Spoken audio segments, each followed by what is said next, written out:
Light weight బంగారు diamond ఆభరణాలు, వందల రకాల డిజైన్స్ ఏవైనా ధర మాత్రం ఒక్కటే. ఎందుకు మీకు విజయసాయిరెడ్డి మీద ఎనిమిటీ? ఏం లేదు, క్యాస్టే అంతకు మించి ఇంకేం కనపడట్లేదు. అతనికి అంత వ్యతిరేకత ఆయన ట్వీట్లలోనే కనపడుతుంది కదా.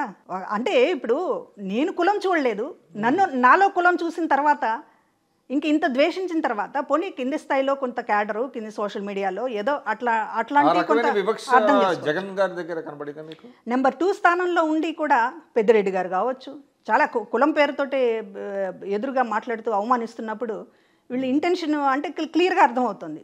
వీళ్ళు బయటపడ్డారు, జగన్మోహన్ రెడ్డి గారు బయటపడలేదు. నాకు పదవి ఇవ్వకపోవడానికి, నాకు రాజకీయంగా నన్ను నిలబెట్టాలనేటటువంటి కనీస ప్రయత్నం చెయ్యలేదు అని అంటే దాని అర్థం ఏంటి? తొక్కేయాలనేటటువంటిదే కదా. దో యువర్ ఏ కమ్మ, నాకు తెలిసి మీరు ఆదర్శ వివాహం చేసుకున్నారు, మీకు క్యాస్ట్ పరమైనటువంటి లీనింగ్స్ ఉన్నాయని నేనైతే అనుకోవట్లేదు. కానీ మీలో అది కూడా చూసారు. అదే ఇప్పుడు నేను నిజంగా ఈ పార్టీలో ఉన్న తర్వాత జగన్మోహన్ రెడ్డి గారి కమ్మ సామాజిక వర్గం పట్ల ఎట్లా ఉంటున్నారో నెమ్మదిగా అర్థమైపోయిన తర్వాత, ప్రధానంగా అధికారంలోకి వచ్చిన తర్వాత ఏ రకంగా వ్యవహరిస్తున్నారనేటువంటి అర్థమైన తర్వాత, నాకు సంబంధించినటువంటి ఎల్లో మీడియాకి సంబంధించినటువంటి అనేక మందితో నాకు మొదటి నుంచి మంచి సంబంధాలు ఉన్నాయి. ఇక్కడ జగన్మోహన్ రెడ్డి గారి దృష్టికి తీసుకెళ్తే ఇక్కడ ఏదో వేటు పడిపోతుంది అనేటటువంటి వాతావరణం ఉంటుంది కాబట్టి నేను అనేక మందితోటి నేను మాట్లాడడం కనీసం టచ్లో కూడా లేదు.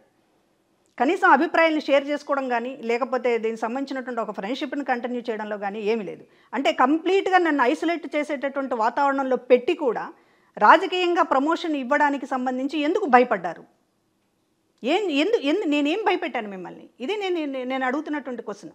ఇవాళ మీ వాళ్ళు చాలా విషయాలు మాట్లాడవచ్చు, ఏదో పెద్ద అందలం ఎక్కించేశారు జగన్మోహన్ రెడ్డి గారని. నేను ఇప్పటికే చెప్తున్నాను, జగన్మోహన్ రెడ్డి గారు నాకు చాలా బాకీ పడి ఉన్నాడు. అంటే బయట సోషల్ మీడియాలో కావచ్చు, ఆ పార్టీ నేతలు కొంతమంది మాట్లాడుతున్నది కావచ్చు, ఎందుకంటే మీరు కూడా ఒక వివరణ ఇవ్వాలి మీ నుంచి. మీకు ఆయన ఒక ఫ్లాట్ కొనిచ్చారు అనేటువంటి ఒక వార్త కూడా ఒకటి సర్క్యులేట్ అవుతుంది. జగన్మోహన్ రెడ్డి గారి గురించి తెలిసిన వాళ్ళు ఎవరైనా సరే ఒక్కళ్ళన్నా ఆయన గురించి బాగా తెలిసినటువంటి వాళ్ళు ఆయన ఫ్లాట్లు కొని పెడతాడని, లేకపోతే వాడు భద్రతకు సంబంధించినటువంటిది లైఫ్కి సంబంధించినటువంటి చూస్తారని ఒక్కడిని చెప్పమానండి. జగన్మోహన్ రెడ్డి గారి స్వభావం తెలిసే ఇట్లాంటి పుకార్లు పుట్టిస్తున్నారా? ఫ్లాట్ కొనిస్తున్నాడండి, చూపించమనండి. అటువంటి ఉదాహరణ లేదా? చూపించమనండి, వాళ్ళ బంధువుల్ని చెప్పమానండి. జగన్మోహన్ రెడ్డి గారు మాకు ఇల్లు కొనిచ్చాడు, మాకు పెళ్ళిళ్ళు చేశాడు, లేకపోతే మాకు సంబంధించి అంతా సెటిల్ చేశాడని ఒక బంధువుని వచ్చి చెప్పమానండి బయటికి.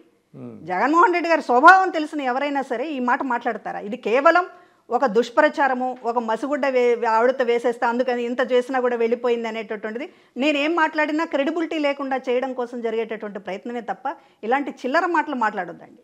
చెప్తున్నాను కదా, నేను జగన్మోహన్ రెడ్డి గారికి సంబంధించినటువంటిది నేను చాలా చేశాను ఆయనకి. ఆయన నాకు చేసింది చింతాకంతా. ఒక పదవి ఇచ్చేసి చేతులు దులుపుకొని ఈ రోజున రాజకీయంగా నేను ఎంత నష్టపోయాను. ఇవాళ షర్మిల గారితో మీ టర్మ్స్ ఎట్లా ఉన్నాయి? బాగానే ఉంటే ఎవరితోనైనా బాగానే ఉన్నాను కదండి. ఇప్పుడు షర్మిల గారు బాగానే ఉంటారు. మొన్న కూడా ఈ ఆస్తులకు సంబంధించి చాలా కాలం తర్వాత ఆవిడ ప్రెస్ మీట్లో బాధపడినప్పుడు ఒకసారి మాట్లాడాను, ధైర్యంగా ఉండమనేటటువంటిది. ఫోన్ మాట్లాడాను. మించి పెద్దగా ఇన్వైట్ చేయలేదా? నాతో రండి కలిసి ట్రావెల్ చేద్దామని అట్లాంటిది ఏమన్నా ఆఫర్ చేశారా? అంటే వస్తే బాగుంటుంది అనేటటువంటిది ఉండొచ్చు. అంటే డైరెక్ట్ ఏమన్నా అట్లాగా కాంగ్రెస్ పార్టీలోకి రమ్మని కానీ అట్లాగా నేను బాగుండాలని ఆవిడ అనుకుంటారు.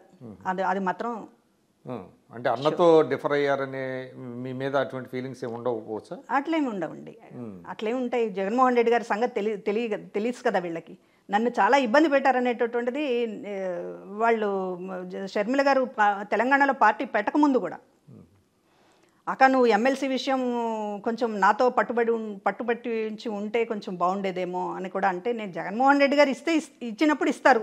అంటే మీరు లాబింగ్ చేయలేదు, చేయాలని నేను అనుకోలేదు. సో విజయసాయిరెడ్డి గారు ఆ విధంగా ఒక పార్టీలో అంటే మమేకమైనటువంటి లీడర్ మీద కులముద్ర వేయటం అనేటువంటిది చాలా దారుణమైన విషయం. ఆయన మీరు అన్నట్టుగా ఆయన ట్వీట్స్లో కావచ్చు, ఆయన చాలా బాహాటంగానే తన వ్యతిరేకతను ఒక సామాజిక వర్గం పట్ల తన వ్యతిరేకతను వ్యక్తం చేస్తున్నప్పుడు ఇది కరెక్ట్ కాదని పార్టీలో చెప్పేవాళ్ళు లేరా? ఎవరు లేరండి. కమ్మ అనేదండి ఎంత తిడితే అక్కడంత మార్కులు పడతాయనేటటువంటి ధోరణితోనే అందరూ ఉన్నారు. ప్రధానంగా నాలాంటి వాళ్ళ పట్ల ఇప్పుడు షర్మిల గారితో 8 నెలల పాటు పాదయాత్ర చేసినప్పుడు నా కులం గుర్తు రాలేదా? లేకపోతే ఆయన జైల్లో ఉన్నప్పుడు మొత్తం నీ కుటుంబాన్ని దగ్గర ఉండి లేకపోతే బయట మొత్తం కూడా అందరితో పోరాడినప్పుడు నా కులం గుర్తు రాలేదా? మీరు అధికారంలోకి వచ్చిన తర్వాత పదవులు ఇచ్చే దగ్గర, ఎమ్మెల్సీ ఇచ్చే దగ్గర, లేకపోతే సీట్లు ఇచ్చే దగ్గర నా కులం గుర్తొస్తుంది. ఇందాక మీరు అడిగారు చివరిదాకా కూడా మీరు సిద్ధం సభల్లో కూడా ఉన్నారు కదా అనేటటువంటి దానికి సంబంధించి నేను చెప్తూ మిస్ అయ్యాను. మీ ఎప్పుడైతే నేను ఎమ్మెల్సీ విషయం అడిగానో తర్వాత సంవత్సరంన్నర ముందు నుంచి సీటు విషయం గట్టిగా అడిగాను. జగ్గేపేట సీటు విషయం కానీ లేకపోతే ఇంకేమన్నా పోనీ రాజమండ్రి అవకాశం ఉంటే రాజమండ్రితో కూడా నాకు దాదాపు ఒక 25 years అక్కడ పబ్లిక్ లైఫ్ సంబంధం ఉంది. ఇప్పటికీ కూడా అక్కడ ప్రజలు నన్ను గుర్తుపెట్టుకున్నారు. మాకు సంబంధించినటువంటి లైఫ్ అంతా కూడా అక్కడ నడిచింది. అదేవిధంగా జగ్గేపేట మా సొంత ప్రాంతము, అనేక ఈక్వేషన్స్ కలిసి వస్తాయి అనేటటువంటి దాంతో సీట్ అడిగినప్పుడు కూడా చివరి దాకా నాంచటం. అంటే మీకు అడిగారా మీ హస్బెండ్కి అడిగారా? మా హస్బెండ్కి గతంలో అడిగాము. ఇప్పుడు ఈసారి దీనికి సంబంధించినటువంటిది ఇప్పుడు ఆయన అపోజిషన్లో ఉన్నప్పుడు ఫైనాన్షియల్గా బర్డెన్ పెట్టకూడదని ఆ రోజు సీటు గురించి నాకు సీటు గురించి గట్టిగా పట్టుబట్టలేదు. కానీ ఆ రోజు తప్పించుకున్నారు. తర్వాత ఫస్ట్ ఎమ్మెల్సీ అన్నారు. ఎన్ని ఎమ్మెల్సీలు పోయినాయో మీరు కూడా చూశారు, అందరూ కూడా చూశారు, పార్టీలో అందరూ కూడాను. ఏ సందర్భంలో అధికారంలోకి వచ్చిన తర్వాత కూడా ఎమ్మెల్సీ ఇవ్వడానికి ఆయనకి చేతులు రాలేదు. ప్రధానంగా సీటు విషయం కూడా లాస్ట్లో వరకు కూడా పోనీ సీటు ఇవ్వలేమో అని ఎప్పుడు చెప్పలేదండి. చివరి వరకు కూడా అక్కడ చూసుకోండి, లేకపోతే ఇక్కడ చూసుకోండి, లేకపోతే ఇంకొకళ్ళు చూసుకోండి, లేకపోతే మీకే ఇస్తాము, ఇట్లాగనమాట. చివరి నిమిషం దాకా కూడా డ్రామా ఆడారు. అక్కడ ఇక్కడ అని, లేదంటే చివరిలో ఎమ్మెల్సీ ఇస్తారేమో అనేటటువంటిది అట్లా కూడా ఎప్పుడు కూడా డినై చేయలేదు. దీంతో నేను మొదటి నుంచి అసంతృప్తిగా ఉన్నాననేది క్లియర్గా అర్థమవుతుంది. చాలా అందరి ముందే మాట్లాడాను. జగన్మోహన్ రెడ్డి గారి దగ్గర కొన్ని విషయాలు మాట్లాడాను, వాళ్ళ ఫ్యామిలీ దగ్గర కొన్ని విషయాలు మాట్లాడా, ఇంపార్టెంట్ లీడర్స్ అందరి దగ్గర మాట్లాడాను. నాకు సంబంధించి ఎట్లా అన్యాయం జరిగింది అనేటటువంటి చాలా సూటిగా మాట్లాడుతూ ఉన్నాను. సో ఈవిడ అసంతృప్తితో ఉంది అనేటటువంటిది ఒకటి. తర్వాత మహిళా కమిషన్ చైర్పర్సన్గా మధ్యలో ఒక జీవో ఇచ్చారు, మెమో ఇచ్చారు తీసేస్తున్నట్టు. ఏది సోషల్ మీడియా మీద నేను ఒక సెమినార్ పెట్టి దానిపైన ఒక action plan every Friday women dignity day అని పెట్టి ఎప్పుడైతే నేను ఫీల్డ్లోకి వెళ్ళి ఇది సోషల్ మీడియా మీద అవేర్నెస్ తీసుకొస్తున్నానో ఇది మనకే దెబ్బ అనుకున్నారు. ఇప్పుడు ఏ సంవత్సరం అండి? లాస్ట్ ఎలక్షన్స్ ముందే, ఎలక్షన్స్ ఒక 1 year ముందు, 8 months ముందో ఏమో. ఇది సోషల్ మీడియా మీద వస్తున్నట్టే వీళ్ళే కదా ఎక్కువ సోషల్ మీడియాను పచ్చిబుద్ధులు తిట్టేది. కాబట్టి మనమే ఎఫెక్ట్ అవుతాము ఈవిడ చేస్తున్న దీనివల్ల అనేటటువంటి దాంతో మొత్తం ఒక ఫైన్ డే మెమో ఇచ్చేసి సడన్గా మీరు ఆఫీస్ ఖాళీ చేయాలి, మీ టర్మ్ అయిపోయింది అన్నారు. ఇప్పుడు అది ఆంధ్రజ్యోతిలో బ్యానర్ ఐటమ్ ఇచ్చారు, ఏది పదవి లేకుండా హల్చల్ చేస్తుంది అని.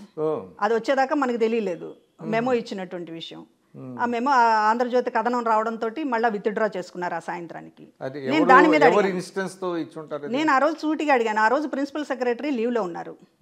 లీవ్లో ఉండగా ఈ ఫైల్ మూవ్ చేశారు అంటే సీఎంఓ ప్రమేయం లేకుండా ఈ ఫైల్ మూవ్ చేసి మెమో ఇచ్చి సడన్గా చైర్పర్సన్ని తీసేసేటటువంటి సాహసం ఒక ఆఫీసర్ చేస్తారా? ఖచ్చితంగా ఇంటెన్షనల్గా జరిగింది అది. నన్ను తీసేయాలి, నేను నచ్చలేదు అనేక విషయాల్లో. నేను ఉమెన్ కమిషన్గా ఇవాళ నిర్మోహమాటంగా ఆ రోజు శాప్లో ఉన్నటువంటి ఒక ఐఏఎస్ మీద, లేకపోతే ఎస్ఎస్సి బోర్డులో ఉన్నటువంటి ఒక డైరెక్టర్ ఇది సంబంధించినటువంటి దాని మీద ఎటొచ్చి మన రెడ్డి సామాజిక వర్గానికి సంబంధించినటువంటి వాళ్ళని కూడా చూడడం లేదు, ఎంక్వైరీలు చేస్తోంది, దీనికి సంబంధించినటువంటి ఒక మూమెంట్ ఉంటుంది, ఇండివిజువల్గా మొత్తం కూడా ప్రయత్నం చేస్తోంది అనేటటువంటి ఒక అపోహలు ఇవన్నీ కూడా.